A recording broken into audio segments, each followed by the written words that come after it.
Bonjour, je suis Christophe Thébault, je suis médecin à l'hôpital de Saint-Brieuc et je suis coordinateur des activités de télésanté pour le GHT Armor, situé dans les Côtes d'Armor.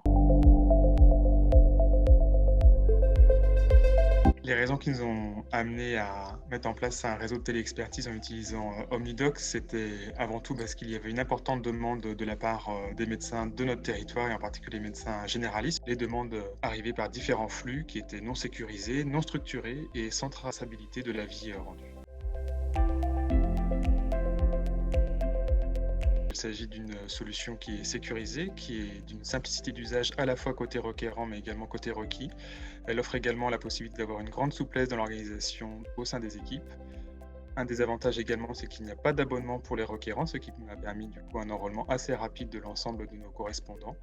La traçabilité de l'avis est également partagée à la fois du côté requis et du côté requérant, avec également la mise en place d'un interfaçage pour le côté archivage et facturation qui est intégré à l'intérieur de la plateforme et relativement intuitif pour l'ensemble des équipes support. Les premiers services que nous avons déployés au sein de notre structure hospitalière ont été la dermatologie et l'endocrinologie, car il s'agissait de deux spécialités où il y avait une forte demande de la part de nos confrères médecins, notamment généralistes de territoire. Ce sont également des spécialités qui se prêtent bien à des avis de type téléexpertise, car elles se font sur des échanges de données de santé numérique de type photographie ou carnet glycémique. Et par ailleurs, au sein de notre équipe hospitalière, il s'agissait de deux équipes particulièrement investies dans le champ de la thématique télémédecine de longue date.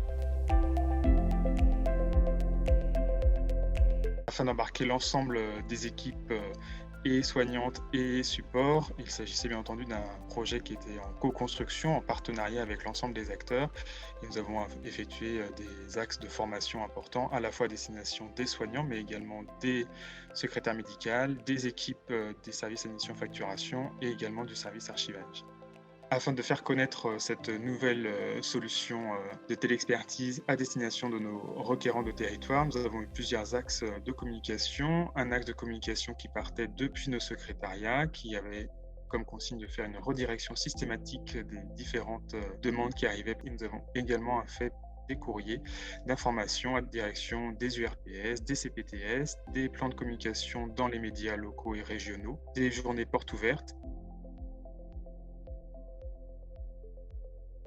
Nous avons eu d'excellentes surprises en termes d'adhésion au projet, à la fois du côté des requérants. Le bouche à oreille a excellemment bien fonctionné entre médecins généralistes au sein de notre territoire. Et on a eu également une importante adhésion de la part de nos secrétariats qui étaient en première ligne pour dispatcher l'ensemble des demandes qui émanaient de différents canaux et qui du coup se retrouvent sur une seule et même plateforme.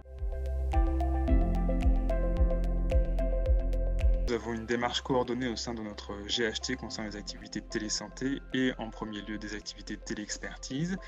Cela est passé par la mise en place d'un circuit de facturation identique et unifié au sein de notre GHT. Il a permis une valorisation des spécialités reconnues sur l'ensemble des hôpitaux, avec comme pour exemple les plaies et cicatrisations sur l'hôpital de Paimpol, les avis en téléexpertise pour les ECG en cardiologie du sport sur l'hôpital de Guingamp, la mise en place d'avis de téléexpertise pour les urgences ophtalmologiques de l'ensemble des hôpitaux de notre territoire.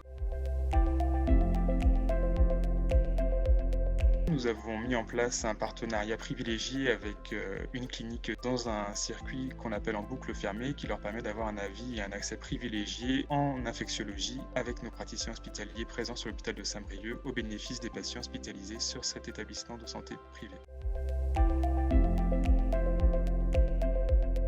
Alors, le rôle du coordinateur dans les activités de télésanté a effectivement consisté à diffuser l'information à la fois du point de vue des évolutions réglementaires, avec du coup un axe de communication à la fois en intra mais aussi en externe, des rencontres avec les différentes CPTS pour pouvoir également embarquer tous les professionnels de santé. Et nous avons bien entendu fait un axe de communication pour que notre direction des services informatiques et notre service d'admission facturation soient partie prenante du projet, puisqu'il s'agit d'un axe fort et d'innovation et de relations ville-hôpital de notre projet d'établissement. Aujourd'hui, en octobre 2022, nous avons donc démarré notre activité de téléexpertise en utilisant la plateforme Omnidoc en janvier 2021. 7 lignes d'avis, 4800 téléexpertises ont été réalisées. Ça représente actuellement entre 400 et 500 activités de téléexpertise par mois. Nous avons environ 300 requérants sur notre Réseau, avec un taux de réponse médian de la part de nos requis d'environ 15 heures et un taux de facturation et de recouvrement de 98%.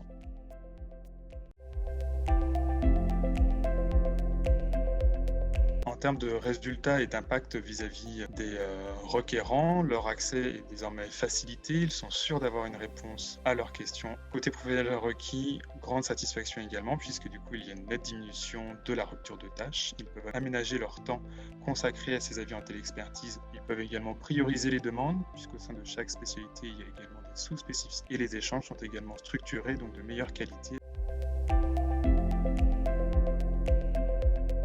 À l'échelon du GHT de notre établissement, c'est bien entendu un projet structurant, fédérateur, puisque chaque hôpital a pu faire valoir ses compétences, ses différents domaines d'expertise. L'aspect valorisation de l'activité de téléexpertise est bien entendu un enjeu important puisqu'il s'agit de mettre à disposition des différents requérants de nos territoires des spécialistes disponibles, mais qui, une fois avoir donné leur avis et leur expertise, permettent également de valoriser ce travail intellectuel. À mon sens, les facteurs clés du succès pour la mise en place d'un projet de téléexpertise, c'est avant tout d'avoir un projet médical qui soit partagé, porté par les acteurs qui vont in fine effectuer l'acte de téléexpertise, l'utilisation d'un outil adapté, en l'occurrence OmniDoc, et un axe communication fort permettant d'embarquer l'ensemble des acteurs autour de ce projet. La suite pour le projet au sein de notre établissement et au sein de notre GHT, ça va être la poursuite de la diffusion et des différentes lignes d'avis qui vont pouvoir être proposées au sein de nos établissements avec de futures spécialités qui vont arriver tout prochainement, notamment la pédiatrie.